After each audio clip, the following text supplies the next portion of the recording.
Sarah Schulte, ABC7. I understand both of you guys were in the Grand Crossing neighborhood on Friday night, I believe. I have a question for the mayor. That is quite a few hours after the initial event. Were you out of town on Thursday? I was out of town earlier this week. On Thursday, on 4th of July, you were out of town? Yes. Given the fact that 4th of July is known to be a very violent time in the city of Chicago, do you think that was a wise idea to be out of town? Well, here's what I can say emphatically, that my work never ends. It doesn't. You know, I accept the responsibility of 24/7 on call every day of the week. It's very seldom do I get a chance to celebrate, you know, on a personal level. But, you know, the communications between my office, Chicago Police Department, OEMC, our state and federal partners, none of that stops because I'm out of town. Of course, once I was arrived for the entire weekend, as what has been indicated, we had an early morning call on Friday with our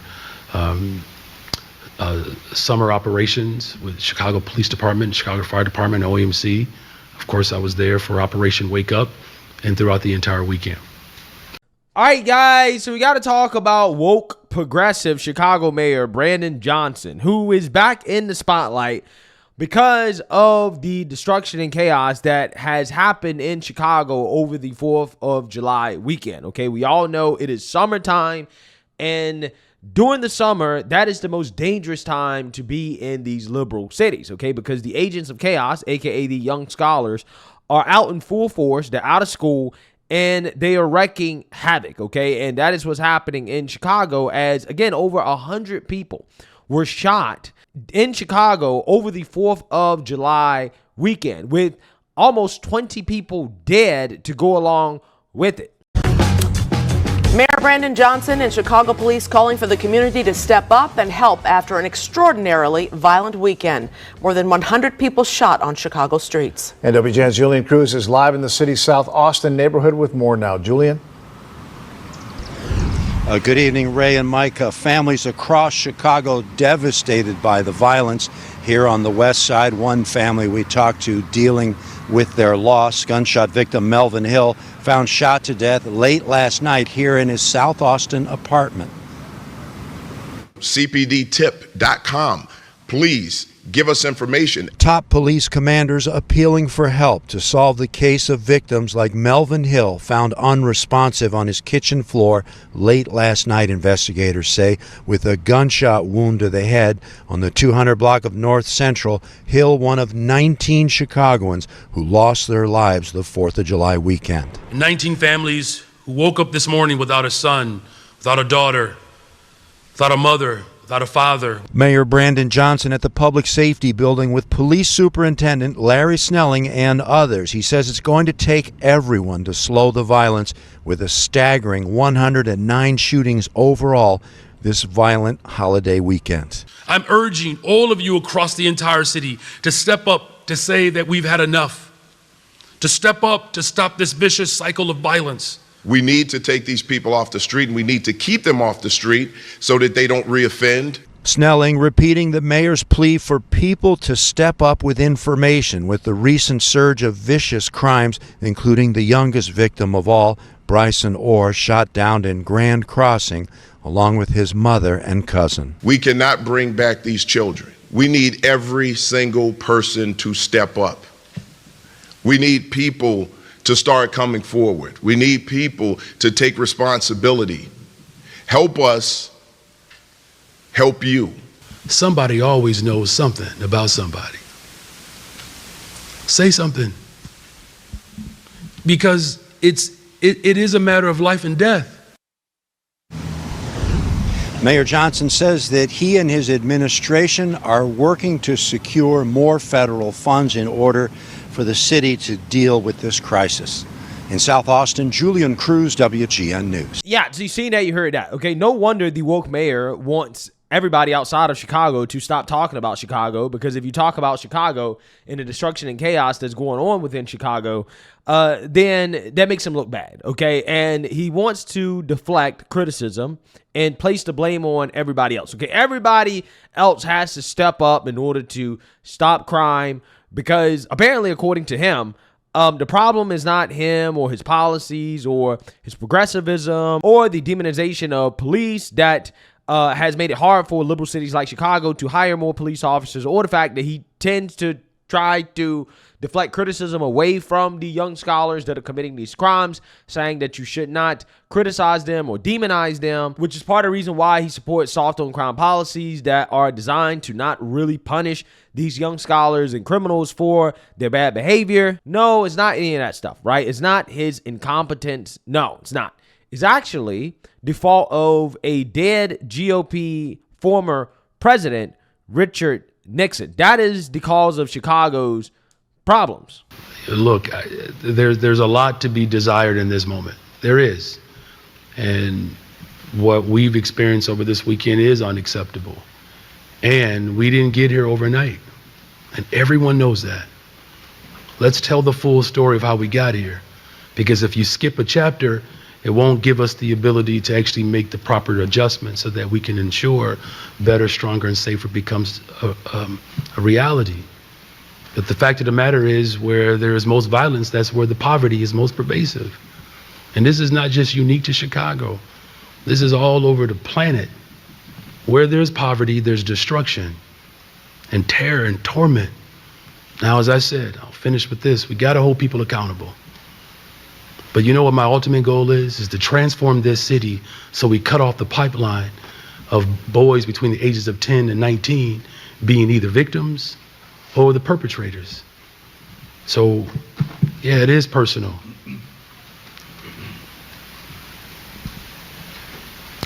Black death has been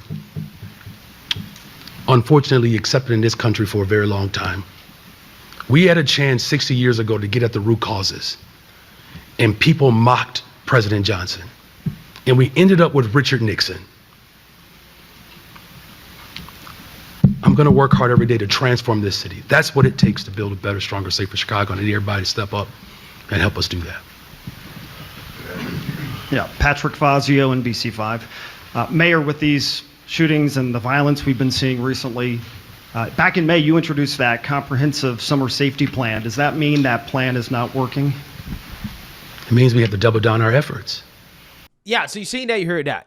Imagine blaming a Republican president for the violence, destruction, chaos that has been happening in Chicago when Chicago has been voting Democrat, specifically for Democrat mayors, for almost 100 years now. Okay, I think it's been about 90 years. Okay, the last Republican president was like in the 1920s, right?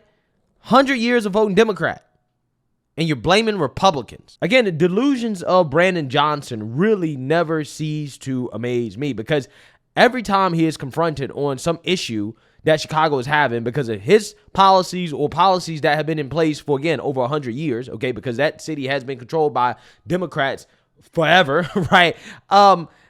He always tends to blame Republicans, right? When Republicans are nowhere in sight. Again, it just kind of reminds me of the whole Juicy Smollett thing, right? The MAGA hat wearing white supremacists in the middle of Chicago that decided to beat up a gay black man in the middle of the night. And it's like, bro, I'm not sure how many MAGA supporters are in Chicago. Well, who knows? Maybe nowadays there are a lot more MAGA supporters than there were because of the open borders policies of the Biden administration and the sanctuary city policies that Brandon Johnson supports. But again, he tried to essentially blame the illegal immigration crisis on Republicans, right? He tried to blame Greg Abbott. He tried to say that it was racism for why Chicago is a sanctuary city, why Chicago welcomes illegal immigrants. And he's, again, kind of doing the same thing now when it comes to the violence problem, because his policies aren't working, okay? The summer jobs program is not working. All these things that he's doing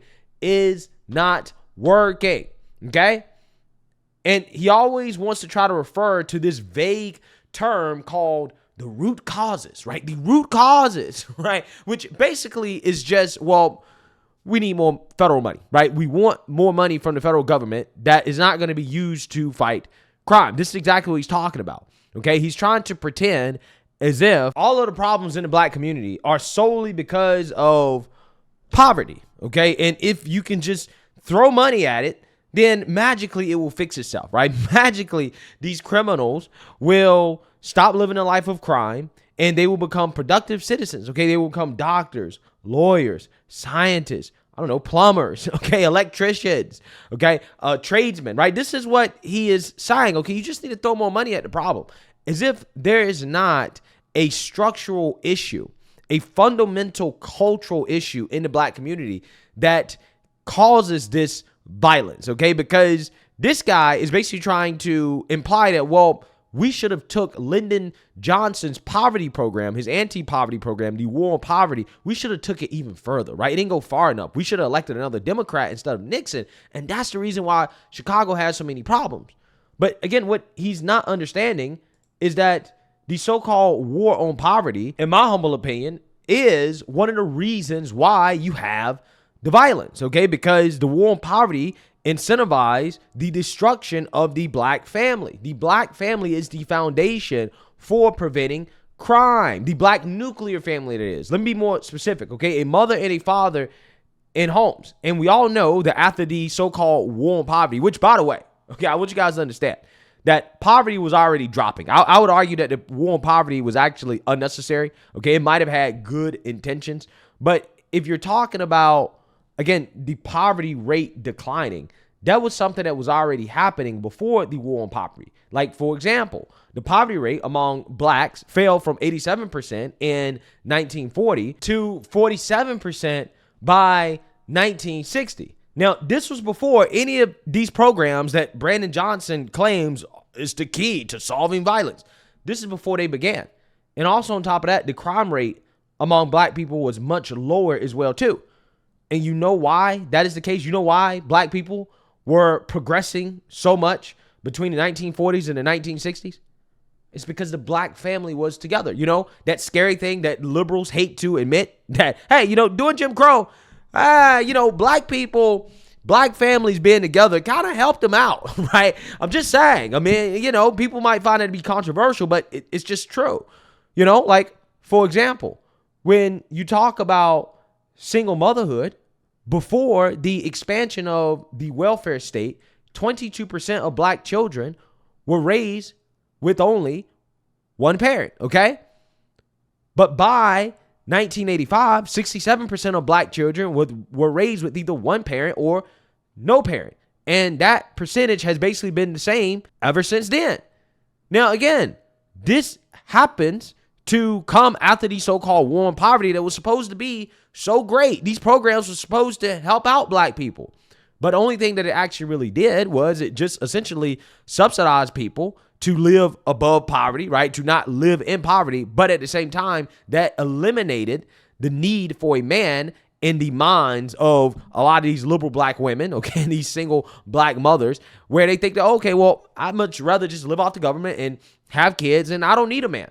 Okay, and essentially, without the man in the household, without the father in the household, that is how you get violence. That's how you get an increased suicide rate. That's how you get more high school dropouts. This is how you get more behavior disorders. This is how you get more substance abuse.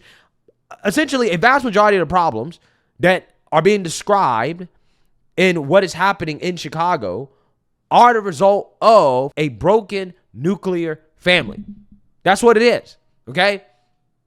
And again, the nuclear family has been broken partially because of the so-called war on poverty. So again, the irony here is that Brandon Johnson, again, for whatever reason, is blaming Richard Nixon for what is happening in Chicago and essentially trying to praise Lyndon Johnson, saying that, well, we just needed more of that, right? We just needed more government handouts. That was going to make everything better, when the government handouts, in my opinion, is actually what made things worse, right? If you want to blame somebody that's not a Chicago mayor or somebody that actually is a politician or elected representative in Chicago, if you want to blame a president, then maybe you actually should be blaming Lyndon B. Johnson, right? Maybe you should be blaming him more so than Nixon. But again, woke Mayor Brandon Johnson is just doing what he always does when facing criticism about what is happening in Chicago as a result of his policies and Democrat policies that have been running this city for years, which is to blame Republicans. Even though, again, Republicans don't run Chicago.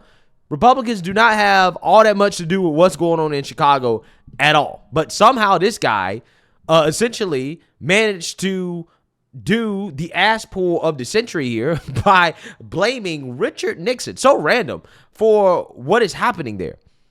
Again, it just shows you how this guy refuses to take responsibility and accountability for anything going on in that city. And it really is a shame. It really is. This guy is a clown show, right? And again, it's only going to get worse. I told you guys, this socialist experiment in Chicago is going to be an epic failure.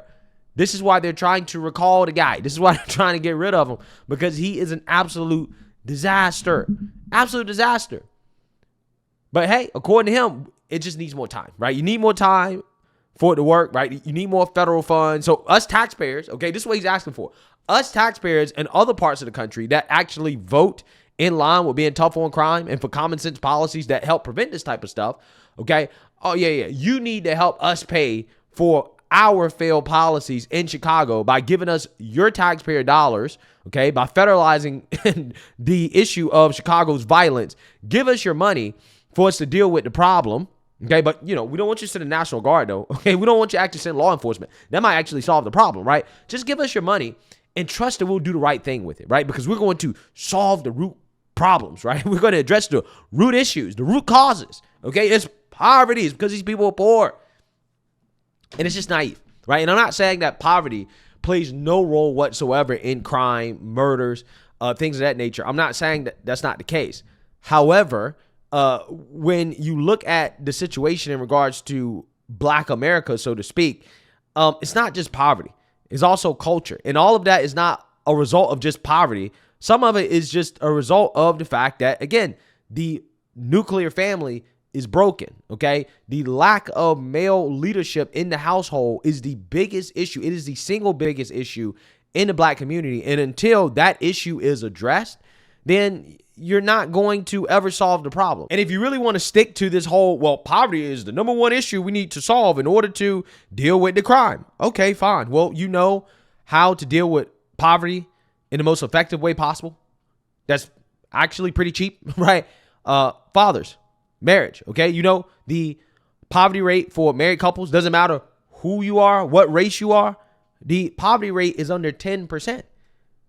The greatest poverty reduction program in the United States is not a government check or a handout. It is marriage, right? It is a stable family with a working father at the very least and a mother, right? That's how you solve poverty. Not government handout. At some point, we have to start talking about conservative policies and solutions to incentivize marriage in a nuclear family, okay? And to disincentivize having children out of wedlock in single parent homes, okay? I'm at the point now where ideologically, I believe that, we probably should not be subsidizing single motherhood, right? I think at some point we have to make it extremely hard on people who are having kids out of wedlock. And again, there needs to be more social stigma against it. There needs to be less financial incentive for it. And I think that's how you kind of get at the root issue that Democrats love to talk about so much, which again, just to them means throwing more money at the problem. But in my opinion, if you actually want to solve the root problems, you have to incentivize nuclear families, okay, and fathers in homes, okay? That has to be something that is addressed. If you never address it, then you're never going to solve the problem, and you'll continue to have these conversations. You'll continue to throw trillions of dollars at this problem, okay? And this is the result that you're going to get, okay? So, hey, let me know what you guys think. Make sure you like, comment, and subscribe. Most importantly, share a Black conservative perspective. Peace.